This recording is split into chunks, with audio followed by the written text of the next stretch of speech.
You on Fred Blankenship when the Stouffer has the morning off. It's Sunday, December 8th. Imagine waking up morning after morning, year after year, serving a life sentence for a crime you didn't commit. That's how one Atlanta man spent nearly 18 years of his life until he was exonerated in 2004. But it's what's happening now in his life, almost 10 years later, that's brought him healing and peace.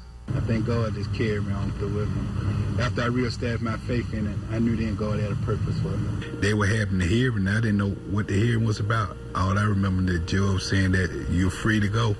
Words Clarence Harrison waited nearly 2 decades to hear. I was accused of a rape, robbery, and a kidnapping, and was sentenced to life plus 20 and plus 20, And I served almost 18 years for a crime I didn't commit. It took the Georgia Innocence Project 18 months to dispel a story that cost Harrison nearly 18 years of his life. We look at old criminal cases that have been of people who have been in prison for decades, and we reinvestigate those cases to determine if there is a good claim of innocence and if there's evidence that can help us prove that person's innocence.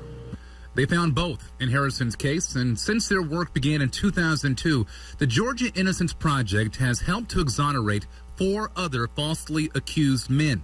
The nonprofit has investigated more than 5,000 cases. The test itself, I believe, was $5,000. So, the actual testing is expensive.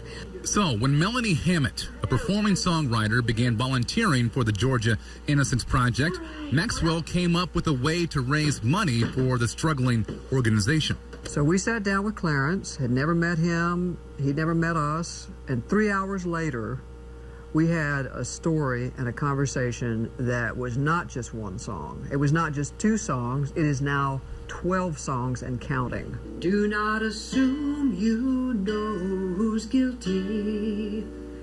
Do not assume the truth was heard. DNA was the one thing that I seeked out throughout my whole time of incarceration. But DNA also are the first 3 letters of do not assume. There's a stain on the flag of freedom that no one can escape. The Music Project has the potential of being life-changing for our organization. Any money that comes in through the Music Project goes directly to the Georgia Innocence Project being able to do our work. And nearly 10 years after being set free, Harrison is finally able to heal. Every time that he is heard and that he knows people are really listening, it's extremely powerful, I think, to his recovery, to him getting his life back. Do not assume. Very powerful.